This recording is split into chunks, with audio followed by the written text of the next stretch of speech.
దేవునికి స్తోత్రములు. దేవుని బిడ్డలారా, అందరూ క్షేమంగా ఉన్నారండి. మన ప్రభువైన యేసుక్రీస్తు వారి యొక్క అపారమైన ప్రేమ మాటల్లో చెప్పలేనిది. అందరూ బాగున్నారు కదండి. ఈరోజు దేవుని వాగ్దానం ద్వితీయోపదేశ కాండము 31 అధ్యాయము 23 వచనం. నిబ్బరము కలిగి ధైర్యముగా నుండుము, నేను నీకు తోడయుందును. దేవునికి స్తోత్రం. హల్లెలూయా. ఎంత గొప్ప దేవుడో చూడండి. మన జీవితాల్లో నిబ్బరమైనటువంటి బుద్ధిని కలిగి ఉంటే ఆయన మనకు తోడై ఉండే దేవుడు, పరిశుద్ధుడైన దేవుడు. ఆయన తోడు ఎంత గొప్పదంటే శత్రువు నుంచి విడిపించేది ఆయన తోడు. కోడి తన పిల్లలను ఏ విధంగా రెక్కల క్రింద భద్రపరుచుకుంటుందో అలాగే తన వారిమైనటువంటి మనలను కూడా ఆయన రెక్కల క్రింద భద్రపరుచుకుని ఆయన మనకు తోడై ఉండే దేవుడు. శాశ్వతమైన ప్రేమ ఆయన మనకు చూపిస్తూ ఎడతెగని మేళ్ళు చేస్తున్నారు. కాబట్టి మరి నీ హృదయం నిబ్బరముగా ఉందా, పవిత్రముగా ఉందా? చెడుతనాన్ని విడిచిపెట్టావా? దేవునికి భయపడితే దేవుడు నిన్ను ఎప్పటికీ త్రోసివేయరు. నా యొద్దకు వచ్చేవారిని నేను ఎంత మాత్రము త్రోసివేయనటువంటి మహాదేవుడు. కాబట్టి జీవము గల దేవునికి భయపడుతున్నావా ప్రియబిడ్డ? మరి దేవుడు తన పిల్లల పట్ల అద్భుతమైన మేలులు చేసే దేవుడు. నయోమి చాలా మరి శ్రమల చేత కృంగిపోయి బెత్లెహేము దేశం నుండి మరి మోయాబు దేశానికి వెళ్ళిపోయింది. ఆమె ఆ విధంగా అక్కడికి వెళ్ళిపోయిన తర్వాత కొంతకాలం బాగానే ఉన్నారు. ఆ తర్వాత భయంకరమైనటువంటి పరిస్థితి ఆమెకి ఏర్పడింది. తన భర్త, 2 కుమారులు కూడా పోయారు. మరి మిగిలింది 2 కోడన్రు ఆమె. ఆ తర్వాత మరి ఆమె చాలా వేదన పడింది. అయ్యో, నేనేంటి ఇలా తప్పు చేశానని పశ్చాత్తాపడి ఉండొచ్చు.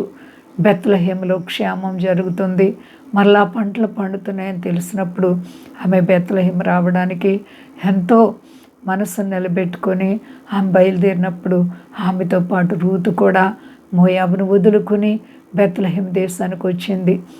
మరి ఎంత దేవుని కృప అంటే మాటల్లో చెప్పలేం. నయోమి జీవితం మోడుబారిపోయిన జీవితాన్ని దేవుడు సిగురింప చేశారు.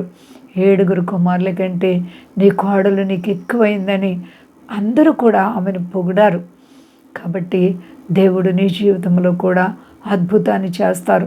శ్రమల్లో తొందరపాట్లు రావచ్చు, ఇబ్బందులు రావచ్చు, కష్టాల్లో మనశ్శాంతి లేకుండా కృంగిపోవచ్చు. అయినంత మాత్రాన దేవుడు వదిలిపెట్టరు. ఒక దినము మరి ప్రభు హస్తముతో నిన్ను పైకెత్తి నీకు విడుదల ఇవ్వగల దేవుడు. చీకటి ఎల్లప్పుడూ ఉండదు, చీకటికి వెనుక వెలుగుంటుంది. అలాగే వెలుగు జీవితాన్ని ప్రభు నీకు ఇస్తారు. కాబట్టి ప్రియబిడ్డ, నీ జీవితంలో ప్రభు అయినటువంటి దేవునికి చోటి ఆయన బిడ్డగా జీవించు. అప్పుడే నీకు ఆయన తోడుగా ఉండి సహాయముగా ఉండి ఆదరిస్తారు. మనం నిబ్బరముగా ఉండాలి, ఆయనపై ఆధారపడాలి, ధైర్యం కలిగి ఉండాలి. శ్రమలు వచ్చాయని కృంగిపోకూడదు. మరణకరమైనటువంటి పరిస్థితుల్లో కూడా దేవుడు నిన్ను కరుణించగల దేవుడు. కాబట్టి భయము, భక్తి, విశ్వాసం కలిగి నడుచుకుందాం. అంతా క్షేమంగా ఉన్నారండి. ప్రార్థించుకుందాం. ప్రేమ నమ్మకమైన మా తండ్రి, గొప్ప దేవని ప్రేమ ఎంతో మధురం ప్రభువా. పగటి కాలమంతా, రాత్రి కాలమంతా, అన్ని వేళల్లో పగటికి పగలు, రాత్రికి రాత్రిని మమ్మల్ని కాపాడుచున్నావు. అనుక్షణం భద్రపరుస్తున్నావు. నీకు స్తోత్రాలు. మా దేశాన్ని, దేశ నాయకులను కాపాడండి. మా దేశ ప్రజలను రక్షించండి. మీ దాసులను కాపాడండి. విదేశ స్వదేశాల బిడ్డలను కాపాడండి ప్రభువా.